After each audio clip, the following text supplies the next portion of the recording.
Good morning, ladies and gentlemen. Welcome to the Q1 FY24 earnings conference call of Glenmark Pharmaceuticals Limited.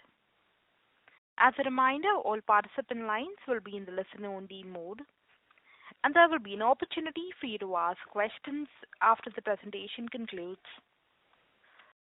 Should you need assistance during the conference call, please signal an operator by pressing star then 0 on your touch-tone phone. Please note that this conference is being recorded. I now hand the conference over to Mr. Utkarsh Gandhi, General Manager, Investor Relations for Glenmark Pharmaceuticals. Thank you, and over to you, sir. Thank you, Lizanne. Good morning, everyone, and welcome to the Q1 FY24 results conference call of Glenmark Pharmaceuticals Limited. Let us review the overall performance of the company for the first quarter of FY24. Glenmark's consolidated revenue from operations for the first quarter of FY24 was at rupees 34,106 million as against rupees 27,773 million in the corresponding quarter last year, recording an overall year-on-year growth of 22.5%. We'll review each of the businesses of Glenmark Pharmaceuticals Limited, starting off with India. Sales from the formulation business in India for Q1 FY24 were at rupees 10,643 million as against rupees 10,352 million in Q1 of FY23, which means recording a YOY growth of 2.8%. The lower growth was mainly on account of the full impact of divestment of few non-core brands last year, as well as some impact of the NLEM price revisions. The India business contribution was at 31.3% in Q1 of FY24 compared to 37% in Q1 last year. Glenmark's India business continued to significantly outperform industry growth rates. As per IQVIA Q1 FY24 data, Glenmark's India formulation business recorded a growth of 10.7% compared to the industry growth rate of 8.1%. Furthermore, as per the IQVIA June data, Glenmark's India business grew by 13.1% compared to an industry growth of 10.3%. Glenmark's India business continues to be ranked 14th with a market share of 2.12%. The company also continues to have 9 brands in the IPM top 300 brands in the country, as per IQVIA June data.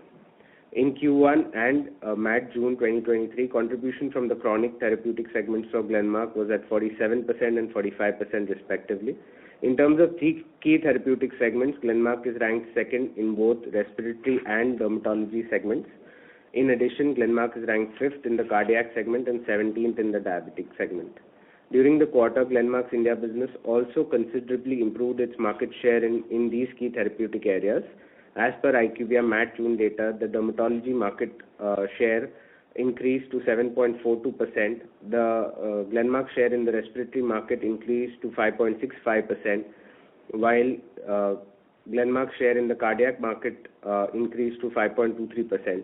Glenmark's share in the diabetes market was at 2.21%. These market share gains have been led by higher than industry growth rates for Glenmark across most of the core therapeutic segments.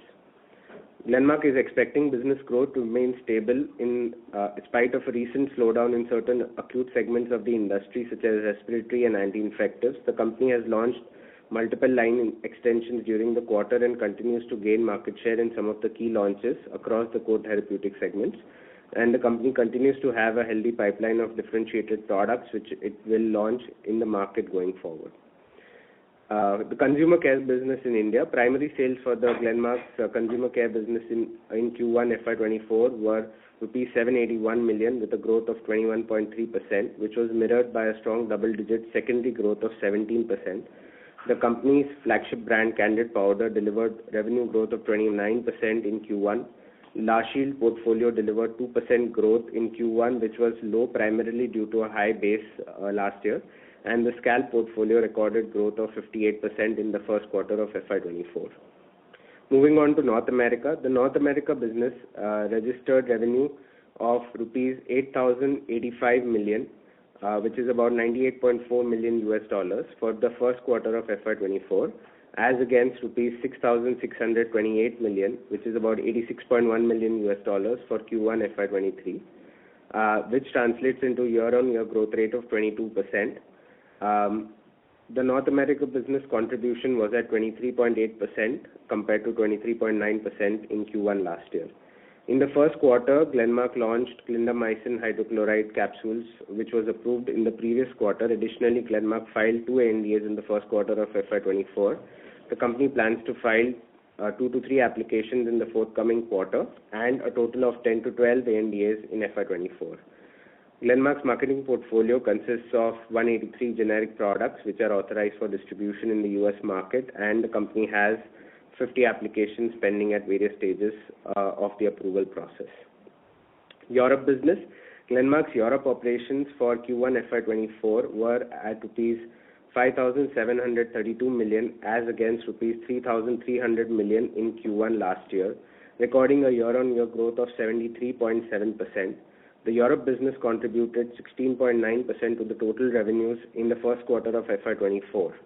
The strong growth in the region was driven by an uptick in the base business as well as new product launches during the first quarter.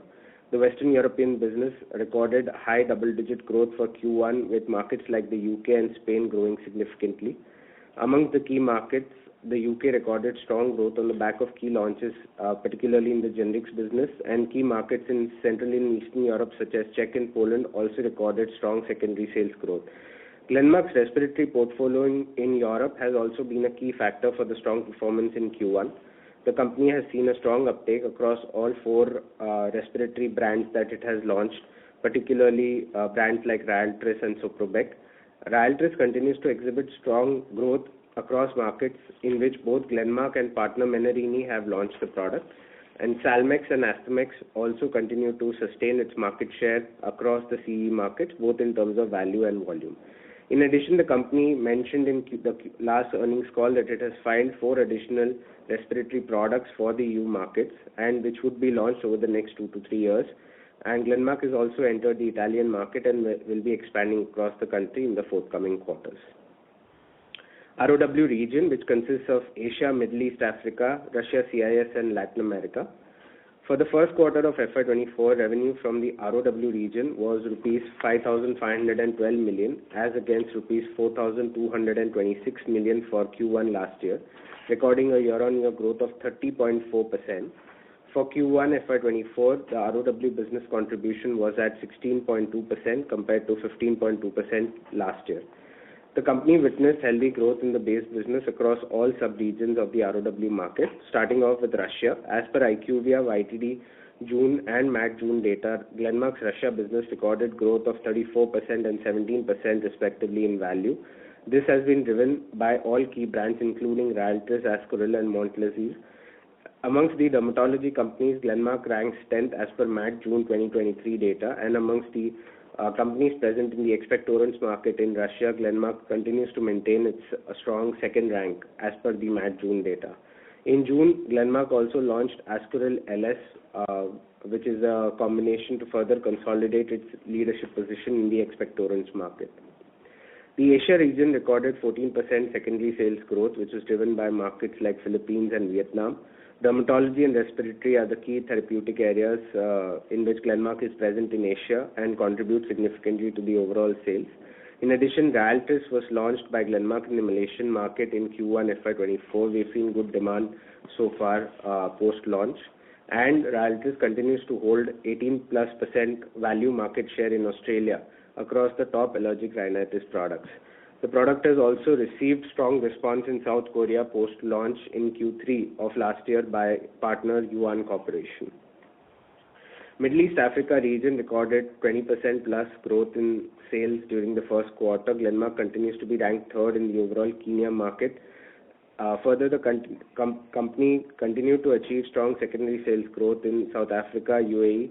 Ryaltris again was a key product. It was launched in Saudi Arabia in Q1 and is expected to drive the further growth in the respiratory segment, as the product will get launched across other MEA markets in FY24. Latin America region witnessed strong growth in Q1. The respiratory portfolio was the key contributor for Glenmark in the Latin American markets. The Brazil business for Glenmark achieved 25% plus growth in its covered market. The company maintains its rank amongst the top companies in the covered market for chronic respiratory segment in Brazil, as per IQVIA MAC June data. and secondary sales growth also remained strong in Glenmark's other key market, which is Mexico. Glenmark's business in Mexico grew by 25% and 25% in value and 15% in units, as per IQVIA June data. We'll cover some key highlights for Ryaltris. As of the end of Q1 FY24, marketing applications for Ryaltris have been submitted in more than 70 countries across the world. The product has been commercialized in 29 markets, including major markets like the USA, Canada, markets in Europe like the UK, Australia, Russia, South Africa, South Korea, and Saudi Arabia. Menarini, Glenmark's partner in the EU, intends to launch the product in additional European markets in FY24 and consolidate its positions in the markets where the product has already been launched. In addition, as we mentioned, the markets in which Glenmark is selling, we continue to do well in Ryaltris in Europe. Hikma, Glenmark's commercial partner in the US, continues to see strong new prescription and repeat prescription growth as the allergy season progresses through the country. Grand Pharmaceuticals China is Glenmark's partner in mainland China. They aim to complete the ongoing phase 3 study in the country and submit the marketing authorization application in the second half of FY24. And we've mentioned some key market shares for Ryaltris, value market shares across a few markets where Glenmark and their partners have already launched Ryaltris. So Australia, we have 18+% market share, South Africa 15%, Czech Republic 25%, Poland 8%, and Italy 10%. In terms of other key respiratory products, clinical trial is ongoing for the generic Flovent PMDI filing, and we expect to file the product in FY24. And as mentioned before, we plan to file at least one more generic respiratory PMDI in the US in FY24 and then continue our momentum beyond that. Covering some highlights on Glenmark's innovative R&D pipeline, starting off with GRC 54276. GRC 54276 is a novel HPK1 inhibitor being developed as an orally administered immunotherapeutic agent for patients with solid tumors. GRC 54276 is currently being evaluated in a first-in-human study, phase 1 clinical study. Part 1A monotherapy phase of the study is ongoing in India since July 2022, and no dose-limiting toxicities have been observed so far. Based on the phase 1 IND approvals which were received from DCGI as well as the US FDA in Q4 of FY23, the phase 1 part 1B combination study of GRC 54276 with pembrolizumab and atezolizumab was initiated in India in the first quarter of FY24, and initiation of the study in the US is planned in the second quarter of FY24. GRC 39815. GRC 39815 is the ROR gamma T inhibitor and company's respiratory pipeline asset being developed as an inhaled therapy for mild to moderate COPD. It is currently in phase 1 development. Moving on to Glenmark Life Sciences, revenue from operations including captive sales were rupees 5,785 million as against rupees 4,899 million for Glenmark Life Sciences, recording a YOY growth of 18.1%. Generic API revenues for GLS in Q1 increased by 13.3%, and the business also witnessed strong growth in the CDMO revenues. Detailed engineering work has also started in the new manufacturing site for GLS in Solapur. External sales for GLS in Q1 of FY24 were at rupees 3,769 million as against rupees 3,251 million, recording a growth of 16%. Sorry. Moving on to Ichnos Sciences, Glenmark has invested rupees 1,417 million, which is about $17.2 million US, in the first quarter of FY24 compared to rupees 1,682 million, which is USD 21.8 million in Q1 last year, and rupees 1,906 million, which is USD 24 million in Q4 of FY23. For further updates on the pipeline of Ichnos, please log on to their website. The pipeline update for the first quarter has been uploaded. We want to reiterate our key objectives for FY24, which we stated earlier: consolidated revenue growth of 10 to 11%, consolidated R&D investment of 8 to 8.5%, consolidated EBITDA margin of 19 to 20% plus, consolidated capex of rupees 6 to 700 crores, and we prioritize free cash generation as well as closing out one out-licensing deal. Before we open the call for Q&A, we just want to highlight some notes to the results. EBITDA for the first quarter of FY24 was rupees 631.2 crores with an EBITDA margin of 18.6%. Forex loss for the quarter was at rupees 16 crores, which is recorded in other expenses. Excluding this, the EBITDA margin for Q1 was at 19%. Total R&D expenditure in Q1 FY24 was around rupees 284 crores, which is 8.3% of revenue for the first quarter. As mentioned before, Ichnos investment in Q1 was at $17.2 million. Inventory for the period ended June 30th was at rupees 3,319.8 crores as against rupees 2,977.8 crores as of March.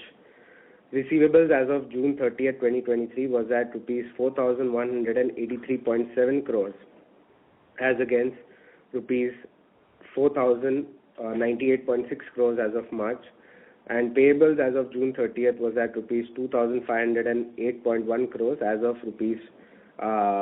as compared to rupees 2,391.9 crores as of March. Total asset addition in the quarter was rupees 127.5 crores, of which tangible asset addition was about 108 crores and intangible addition was about 19.5 crores. Gross debt for the period ended June 30th, 2023 was at rupees 4,443 crores as against rupees 4,348 crores in March. And net debt for the period ended June 30th was at rupees 2,947 crores as against rupees 2,905 crores in March. Sorry. I would like to introduce the management of Glenmark Pharmaceuticals on the call today. We have with us Mr. Glenn Saldanha, Chairman and Managing Director, Mr. V.S. Mani, Executive Director and Global Chief Financial Officer, and Mr. Brendan O'Grady, Chief Executive Officer, Global Formulation Business. With that, we'd like to open the floor up for Q&A. Over to you, Lizanne. Thank you. Ladies and gentlemen, we will now begin with the question and answer session. Anyone wishing to ask a question may please press star and 1 on your touchtone telephone. If you wish to remove yourself from the question queue, you may press star and 2. Participants are requested to use handsets while asking a question. Ladies and gentlemen, we will wait for a moment while the question queue assembles.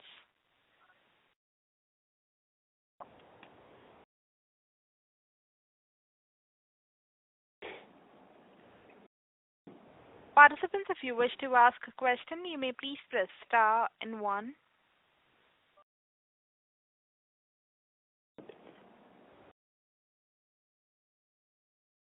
The first question is on the line of Damayanti Kerai from HSBC. Please go ahead. Hi, good morning. Thank you for the opportunity. My first question is, you have booked exceptional item for remediation costs related to India and Monroe sites. So, with it, are you broadly done with the cost which will be incurring for remediation, or you expect like substantial costs to come in ahead also? So, good morning, Damayanti. I think we are broadly done with most of the remediation cost, and going forward, what we expect as of now is very minimal cost, okay, not very significant, both at US and India sides. And what will be timeline for, say, completion of remediation work at both the sites? So I think, Damayanti, little bit of remediation will continue, right? But from a cost perspective, it will not reflect in the numbers. Okay, so cost broadly done, and maybe once you complete, then you can ask the FDA to come and reinspect the plant. That's correct. Okay, and my second question is, can you update on your stake sale for the Glenmark Life Science business, which is obviously which will be coming in, say, coming for you. So any timeline for it? So right now, all we can say is, we have a 7-8% sell down required by law, right? And we are working on it, right? I think there is a deadline of next year. Yeah, we can do it till next August because we did in August of 21. So 3-year time frame is given. So we have time till next August. Yeah. Till August 2024, you have this 7 to 8%. Yes. Okay, and my last question is on your spend on Iconos, which is down to 17 million for the quarter. So is this the new spend base which we are looking for this business, or like it came down from 21-22 million earlier? So how should we look at spend for Iconos in coming quarters? And if you can also update on some of the key pipeline assets for Iconos where we are expecting data readout, etc. Okay, I'll take the first part of the question, Damayanti. So as far as the spend base is concerned, this is the new territory in which we are working. As we had guided even during our investor call that we are pruning down our spends to about 60 million or so in a year. So broadly, this is where we'll spend on a quarterly basis. In terms of the pipeline, as we've said, right, there are 3 active oncology programs which are underway, right? So 1342, 1442, and 2001. We think all of them will read out or will reach some inflection point this year, right? In terms of possible POC for 1342 and 1442 and some evidence on 2001 this year. So I think this year is a critical year in terms of the oncology portfolio of Iconos. I think in parallel, as you know, Almirall continues to progress well on 880 in their phase 1 clinical trial, and on 830 we are actively in discussions for potential partnerships on the portfolio. So I think these are the 5 assets in Iconos which are of relevance, which I think this year is an important year for Iconos. Okay, and for any partnering, etc., most likely we will first release data, right? Any data readout, and then there is more likelihood of getting into any partnership. Not necessary, actually. So 830, we've already, the phase 2 data, phase 2B data is already out in the public domain. On the oncology assets, we have a bunch of presentations at ASH for both 1342 and 1442 this year. So we have at least 3 different poster presentations at ASH. We constantly keep releasing data at medical conferences. So some of that is in the public domain. Okay. Thank you, Glenn. I'll get back in the queue. Thank you. Thank you. The next question is from the line of Shyam Srinivasan from Goldman Sachs. Please go ahead. Yeah, good morning, and thank you for taking my question. Just the first one on the run rate for the North America business, right?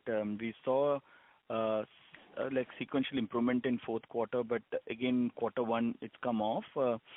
Is there some seasonality linked issue here, or how should we look at the growth going forward, and your comments on the pricing environment there as well? Thank you. Hi, Shyam. This is Brendan O'Grady. Thank you for your question. I think, if you look at the North American business, typically Q3 and Q4 are stronger quarters than quarter one and quarter two. So as we've said in the past, we see the U.S. as basically around $100 million business a quarter, give or take. A lot of that depends on new product launches. Again, quarter one, we had some launches that slid out a little bit later into the year, so that's the reason that it was slightly under 100. But in general, we see, good sustained growth in the U.S. in the mid-single digits, as we said before. So I think, as we go through the year, you'll see the numbers come up closer to 100, and in some quarters be over 100, some quarters maybe be a little under 100. But overall, continued good growth in the U.S. as we launch some new products this year. Sure. And just the pricing environment? I'm sorry, what was that? The pricing, U.S. generic pricing environment, how does it look for you on your base business? Yeah, I think the U.S. pricing environment we're generally in line with the market. Right now it's a mid-single digits as far as price erosion. It can change a little bit depending upon your portfolio. in the products you launch, but we're relatively in line with the market. Got it. Helpful. Just a second question on the India business. Is the like-for-like growth, like indicated in your press, is that 13%? How should we look at the India business growth and maybe outlook for the remainder of the year? I think we'll see the India business growth in the single digits for the rest of the year. I mean, I think we have a good, solid business across India. As you know, we're ranked number 2 in derm and respi and 5 in cardiovascular. So we'll see continued good growth in the India business, but I would put it in the single digits. And also, Shyam, if you, for Q1, right, if you correct for some of the divestments and all that we did, it's about 8%. Yeah. 8% growth. Yeah. Yeah. So Glenn, just on the outlook, and we did much better growth. I know it's on a low base of last year, but reasons to just hold on to our guidance rather than change or upgrade our guidance? Anything that's stopping us? So look, the business overall continues to do exceedingly well, right, across all the geographies. I mean, India, as Brendan mentioned, you're looking at a single digit this year, right, because we are witnessing some slowdowns, particularly in the acute segment, right, and Glenmark has some big brands in acute. But outside of India, I mean, I think Europe is clearly doing exceedingly well for us. Rest of the world markets are doing well. The US, we'll definitely do our guidance for the US, right? So mid-single digit could be ahead of that also. So I think all in all, the business is doing well, and given where we see things, we should be able to meet our guidance or even exceed our guidance this year. Got it. Thank you and all the best. Thanks. Thank you. The next question is from the line of Saion Mukherjee from Nomura. Please go ahead. Yeah, hi, morning, and thanks for taking my question. Just on India, you mentioned 8% growth. This is excluding the divestment and NLEM, or is it just the impact of divestment? Yeah, sorry. No, Saion, so excluding both divestments as well as NLEM, the growth was 8%. Okay. And then, we are seeing, are you seeing any headwinds in the sector in India?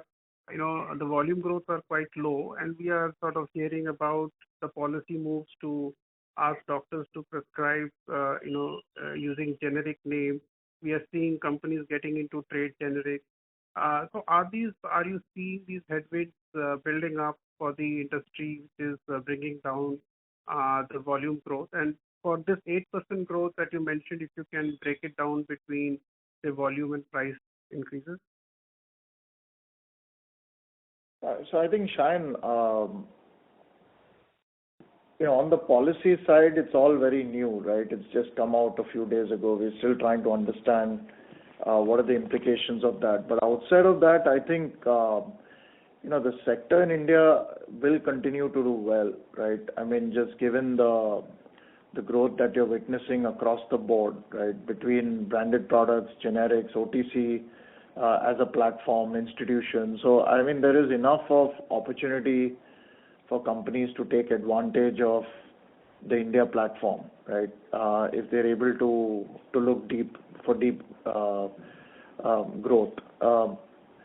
I think, so all in all, India should continue to do well, but there could be some ups and downs here and there, right? I mean, like we're facing some short-term seasonality issues, right, in the acute segment. So those kind of things will keep happening. But I think on a ongoing basis, right, India should be a solid business, right, in the years to come. Right. And so, Glenn, for Glenmark, what's the kind of, initiatives we are taking in India to sort of help grow ahead of the market? I'm just thinking from an OTC perspective or, let's say, trade generics, which many of the companies have entered. If you can throw some light, why would sort of Glenmark be able to go ahead of the market? So look, I mean, we've had a stellar India business, Shine, over the last decade, right? We've consistently grown. We've had great brands. We've always been among the fastest 2-3 players in terms of growth. So it's been a great build out, right? I think from here on, from an opportunity set, there are multiple areas which could drive our India growth, right? We have a good OTC platform that we launched, maybe about 5-7 years ago, and some of the brands, whether it's Candid Powder, Scalp, Last Shield, right, continue to do exceedingly well, right? So I think I'm pretty optimistic that the OTC platform will do well. We have a small GX business which is very insignificant, but I think overall for Glenmark, our franchises in dermatology, we are ranked number 1, number 2. Respiratory, we are now number 2. So very strong franchises, right? Cardiovascular, with brands like Telma, we are ranked number 4. Diabetes is an area which continues to be challenging, but I think across all the therapeutic areas that we operate in, we have built a strong franchise, right? So India remains a strong business for us and will continue to do well. That's the only visibility I can give you at this point, Shah. Okay, sure, no problem. And also on the U.S. market, if you can give some color on, let's say, how many launches we should expect, or what kind of what's the number of filings and launches, and any key product that you can call out, which can sort of have a material impact, or do you think we should sort of remain at around $100 million mark a quarter, more or less, for some time now? How should we sort of think about it? Well, I think if you think about the U.S. market, in addition to the comments that I said, we'll continue to launch new products as we go through the year, probably in the range of 8 to 10 new products. We've already launched clindamycin in the first quarter. We're in the middle of the saxagliptin launch right now. We just started shipping, so I think we're one of 3 or 4 on the market right now. So we'll see how that launch turns out. We have a couple others this quarter that will launch, and as far as filings, we'll file 8, 10, 12 products this year. So like I said, I think continued buildup of the U.S. market. We should see it grow in mid-single digits. I think price erosion has come off a little bit and it's stabilized in the mid-single digit range. So I'm optimistic that we'll continue to see the U.S. business grow. As Glenn said, I think we'll achieve our guidance and our numbers for the U.S. market this year. So I think also to add to what Brendan just said, right, Shayan, I think the key is for us it's important to get past Monroe, so we get those injectable products which will further accelerate the growth in the U.S., right? And if you go back to our investor deck, right, we clearly mentioned 3-4 areas where we are heavily focused. One of them is respiratory, the other is injectables, some complex injectables. So these are some of the areas where we see some good opportunities which we continue to strive forward. More near term, I think we are doing some good things. You'll see some exciting launches coming through in this quarter and probably next quarter, which will help fuel the growth for the U.S., right, near term. And if I look out longer term, it's all about some of these pipeline products in respiratory, complex injectables and other areas, right, that we're continuing to work on. But a critical event for us obviously is to get past Monroe and get that going, right? That's not really even built into this year. Exactly. Okay. And one last question on Ryaltris. You have mentioned market share data in various markets. Is it possible to share what, in your estimate, would be the sort of in-market sales, of Ryaltris if you add up all the markets where you have currently launched the product? So that's a tough one, Shayan. We don't have the in-market sales across all markets, but I think we guided to 40-45 million for the year. We are clearly well ahead of that on Ryaltris sales for this year, right? And I think given the fact that this is still in the launch phase, right, this could be a very big product for us. I mean, we still haven't launched the product in major markets like Brazil, Mexico, China. some of the major European markets are yet to launch the product, right? And in the other markets, it's still in the early phases of launch. So it's a good launch for us, and that'll be a big driver for us, both in terms of contributions across both margins as well as top line growth in across the board. So that's a good build out for us. Okay. Just one clarification, Glenn. This 40-45 million for fiscal 24, this is revenues to Glenmark, or you mentioning in-market sales expected? This is revenues to Glenmark. Oh, okay. And it would have been how much last year in FY23? 20 million maybe. Oh, okay. Okay. And this is what I think you've guided would sort of go to 150 million over time, right? That's correct. That's correct. Oh. Thank you. Thank you. Thank you. The next question is from the line of Nitin Agarwal from DAM Capital. Please go ahead. Hi, thanks for taking my question. Glenn, on the European business, you've seen very dramatic, sharp growth in the last few quarters. I mean, if you can just highlight what is really working and how should we look at now Europe from this base to, when you look to the next 2-3 years? So clearly, Nitin, Europe will be a big driver for us, right? I mean, we've done very well. We still see, at least a 25-30% growth coming on a full year basis out of Europe. So it'll almost be a $300 million business for us this year.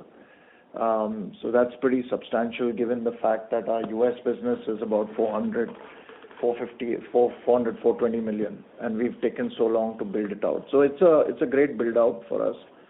I think Europe, on a sustained basis, given all the different things that we are working on, right, will continue to grow around 15-20%, right, on a sustained basis going forward. So that's the kind of build out that we are working on. And Glenn, on the profitability front, how different is it from our corporate profitability right now? So obviously the margin profile has improved dramatically, right? As we're gaining more scale, right? It continues to improve. But money... Yeah, but still, Nitin, to the point, it will be a little lower than the overall profitability, but it's much, much better. Also with the kind of products that you have launched and Respi, Ryaltris, all that should take the margins up. At a point, over a period of time as a business, at what scale does it start to become, in line with the corporate profitability, or does it get there actually in the first place? See, obviously there are some markets which are clear outliers like India, etc., which are way ahead of all others. But to be fair, these businesses as they grow higher and higher and the benefit of margin comes in, it comes as close to it as possible. Yeah. But it's grown substantially, okay? It used to be single digits at one time. It's very well, much higher now. And then on the working capital front, sir, how are we seeing Q1 and how do we see the remaining part of the year? Any pressure easing on receivables and inventory front? Yeah, I'll brief you. So, like Utkarsh said out the number. So if you look at inventory, it's more or less let's look at, because the business grew 22% and we're seeing a good year this year. So if you look at the number of days inventory, which was like more or less there, it's 84, this time it's 85 days. Receivable in the last year, March, it was 115 days, it's come down to 107. So broadly, I see, while overall inventory went up by about 300 odd crores, but also you have to factor in the fact that we looking at a good growth in many of the businesses. So I think all in all, the number of days of working capital, which was about 132 last year end, is 128. I think it will improve as it goes along only. We'll chip away at it, yeah. Do you have any numbers that we're probably aspiring to get towards by the end of the year? I'm hoping it will come to lower, it will come to closer to 120 or so, which is where we were at some time back. Okay, thank you. Thank you. The next question is from the line of Kunal Randeria from Nuvama. Please go ahead. Hi, good morning. Glenn, I just want to get your thoughts around this ISB 830. See, this is the most advanced product in your Ichnos pipelines, I think in phase 2B, yet it is not partnered. So just can you run your thoughts around it? Well, I think, we put out our phase 2b data, right? So, with some of the recent activity on the OX40 antagonist, right, which has recently come in the global environment, has brought about renewed excitement around 830. So we are hoping that we will be able to partner this asset at some point, right? Sure. So is this maybe one of the candidates that you are looking to partner this year? Is that the one that you have factored in your guidance? I'm not giving any specifics, right? We have partnering discussions across the various assets, right? Between 54276 on the GPL side, the oncology assets on Iconos and 830, right? So we have multiple discussions ongoing. It's hard to predict what will close out. Okay. Secondly, on Flovent, you maintain that you'll be filing it this year. So can you run us through what the competitive scenario could be? I believe there's an AG in the market, but what's the kind of competition you expect? Maybe by the time you launch, let's say late next year. So we believe there's one other filer right now, right, on Flovent, and other than that, we have no visibility to any additional filings. Keep in mind, this is a large development, okay? You're talking of, a clinical trial which runs into thousands and thousands of patients, right? So it's not an easy development. So we are hoping this will be a limited competition launch for us. Got it. And just one more, if I can. In this quarter in the EU, was there any benefit from better than expected season, or was it a normal quarter? I think it was a normal quarter overall. Oh, got it. Thank you, and all the best. Thank you. The next question is on the line of Sameer Deshpande from Fair Deal Investments. Please go ahead. Hello, good morning, everyone. The quarter was very good for us in terms of the financial performance. I would like to know, last quarter we had a big settlement of around 800 crores which was provided. So what is the timeline for the payment of that during the year? So, Sameer, this will be paid over 2 years, okay? Broadly, we had a 87.5 million settlement, which will be paid over the current year and next year. Achha, but so that will add to our debt, which is currently at around 3,000 crores net. So will we offset it by selling this Glenmark Life Sciences stake? No, I think our internal generation of cash over the current year should also help us take care. So therefore, we should be able to broadly take care of it from our internal funds. Yeah. Achha, so but is there any target to reduce the gross and net debt for the current year? Absolutely. As we said, one of our key endeavor is to bring it down. Obviously, 2 years back we brought it down substantially, but over the last 2 years, because of currency, etc., those are the reasons why it went up. But I'm hoping that this money will definitely get paid out by our internal generation of funds. And as our business continues to grow and do better, we should definitely see the debt also come down. Because currently, if you see the quarterly interest run rate, it has gone up substantially and it has almost doubled if you take it by year on year. So 112 crores versus 60 crores. Yeah. So, but I'll respond to that, Sameer. So last 2-3 quarters, you see it's gone up. Because as you can see, LIBOR, which was 1 year back 0.5%, today is 5.5%. Okay. So obviously, if you have dollar-denominated loans, it has gone up. Yeah, that's the reason mainly. It's nothing to do with the quantum of debt. It has got to do more to do with the interest rate scenario that changed dramatically over the last 1 year. Yes. But so there is no plan to sell a big stake in Glenmark Life Sciences to clear off the debt? No, I think what we explained earlier also, that we have to do 7 to 8%. We'll do that. And as far as the debt is concerned, I think with our EBITDA being where it is and overall business doing better, we are hopeful that we should be able to take care of it. But actually, the perception of the market always continues to be better for the companies which are having very low debt or having cash. Because in our case, we have managed the debt well. There is no issue on that front. But if a pharmaceutical company or any, we are in a position to reduce our debt because we have good cash. Samir are working towards that. Leave it to us. Yeah, we'll do that. Okay. Thank you and all the best. Thank you. The next question is from the line of Sharad Ratnakumar from Ella Consulting Private Limited. Please go ahead. Hi, good morning. So my first question was again regarding the stake sale in Glenmark Life Sciences.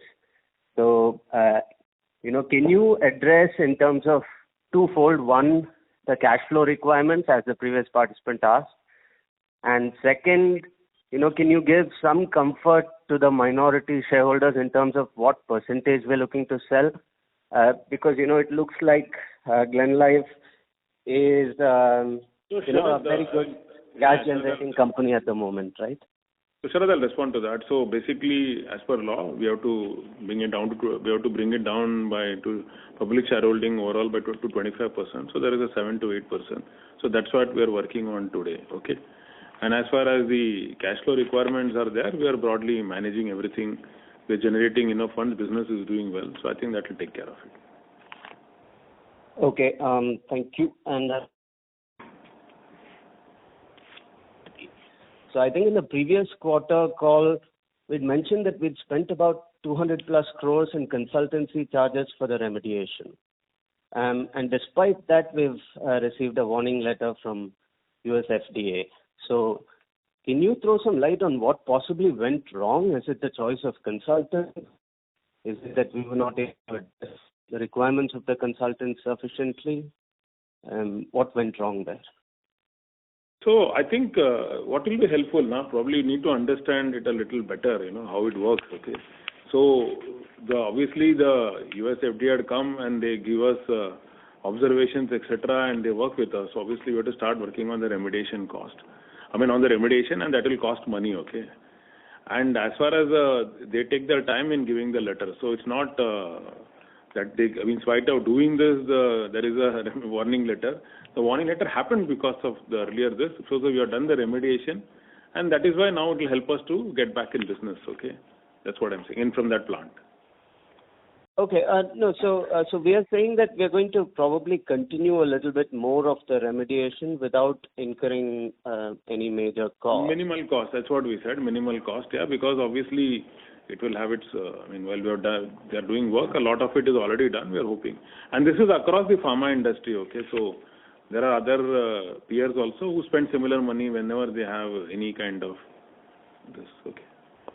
So this is the way it is. Yeah. Okay. All right. Thank you. I'll fall back in queue.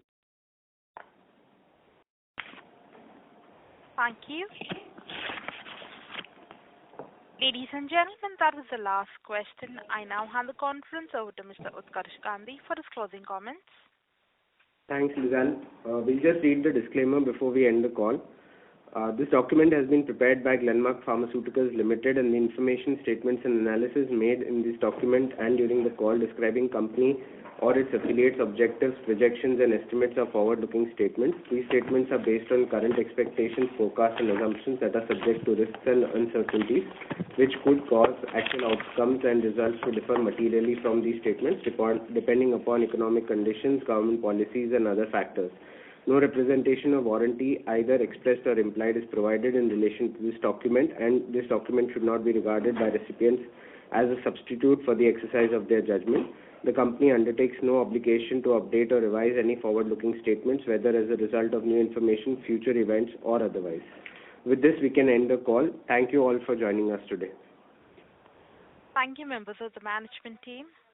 Ladies and gentlemen, on behalf of Glenmark Pharmaceuticals Limited, that concludes this conference call. We thank you for joining us, and you may now disconnect your lines. Thank you.